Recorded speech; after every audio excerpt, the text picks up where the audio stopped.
welcome to Basketball Talk Pro. I'm Ron Ekker. Well, I'm sure that you're wondering about the title of today's video, One Thing Thinking. Well, the thought and the idea for this came from a book that I've read. It's called The One Thing. Pretty simple title. It was written by Gary Keller, who is a real estate person, and he has taken his company from a one-person small office in Austin, Texas, to the real estate empire that literally dominates all of the United States and many parts of the world. His thought on one thing is not new. It's a concept that's ancient, in fact, of doing one thing, one important thing, and doing it well. It's a concept that we've actually talked about, but the special thing about this book is that he not only tells you what to do, what you should be doing, but he also tells you how to do it. Step by step, lays out a curriculum for you that you can follow, and based on doing one important thing every day, but doing it as soon as you are ready to start your day, and allowing nothing to distract you. And you have to read the book to get the rest of the information. But the book seemed to me to tie in what I'd like to talk to you about today.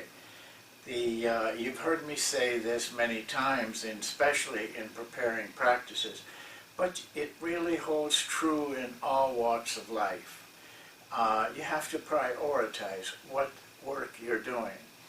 And one of the ways that I have found very helpful to me, especially in preparing practices, is to ask myself this question: if I could only coach or teach today one thing, what would it be?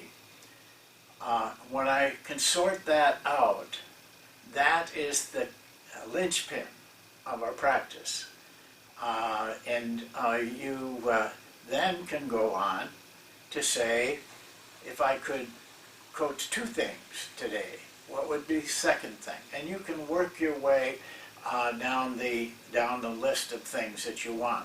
And I think you will have a practice that, or your daily life even, that you're doing the right things. You're doing the important things and not spending time on things that are not important.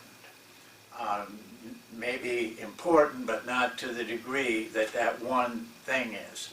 I recommend that you take a look at this book.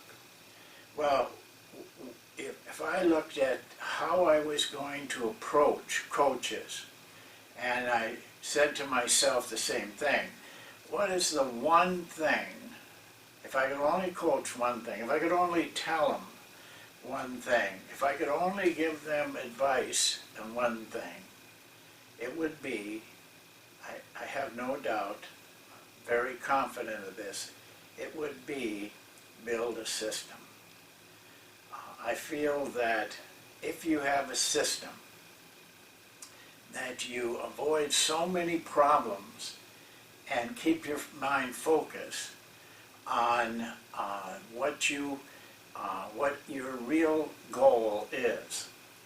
Now, I'd like to, before I say anything more on it, I'd like you to just take a look at the definition of a system, and I would urge you to write that short, simple, pragmatic system definition down. So let's take a look at it.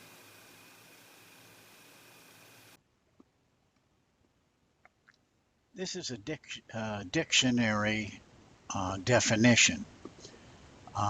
That's where I took it from directly. but it is a definition that fits what I'm talking about when it comes to uh, making and building and doing a system. The definition is very simple: a complex whole formed from related parts. The two areas I underlined, I think, are key. The whole is or can be very complex. In basketball, that's usually our team, and the game of that team, playing in the game, is can be very complex. The whole um, avenue of things that take place can be very complex. But the key words here are related parts. Everything has to relate to that whole. It doesn't say formed from parts. It says very distinctly formed from related parts. And this is the key to having a system. Everything you do each part must relate to the whole.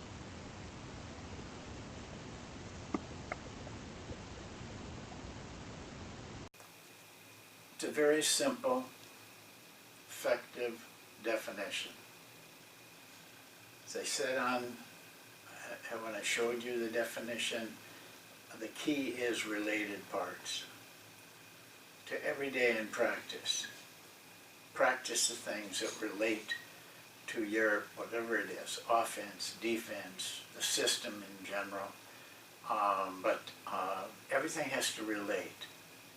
Ask yourself that all the time and you'll stay out of a lot of trouble.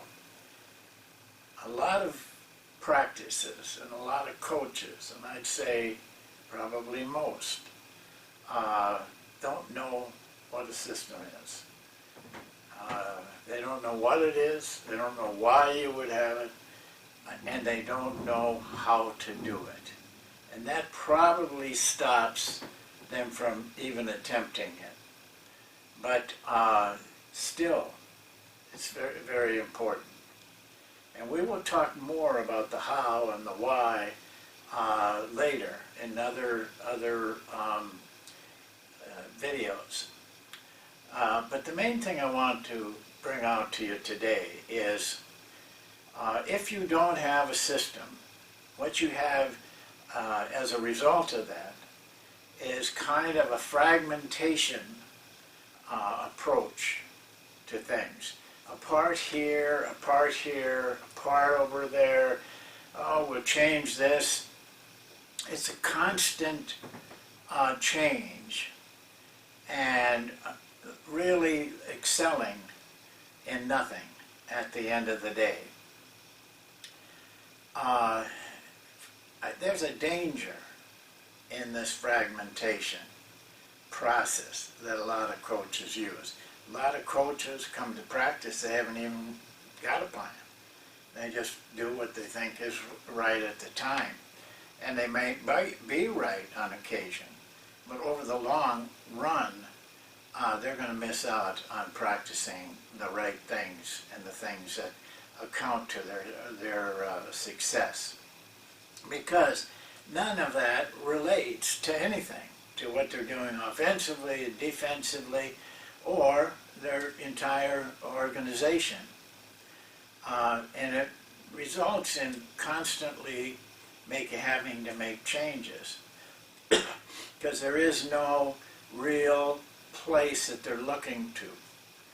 So they change a lot. Well, changing for the coach may not be a difficulty, except my sense is that they are coaching a lot of things that they're not prepared for. But for the players, it's a difficult learning environment. It's difficult to learn new things all the time. And it's also difficult to learn things that have no meaning to what you're doing. I'll give you just one example.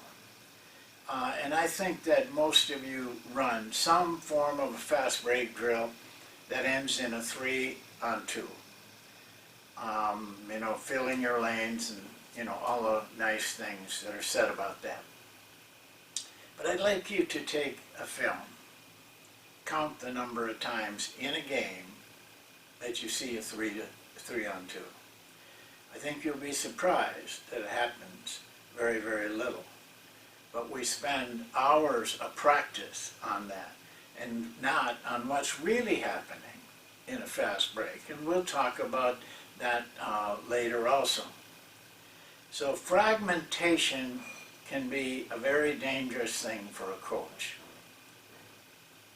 A system, on the other hand, by always testing yourself, is this part, what I'm going to do, is this drill, does it really relate to anything in our defense, anything in our offense, anything in our fast break?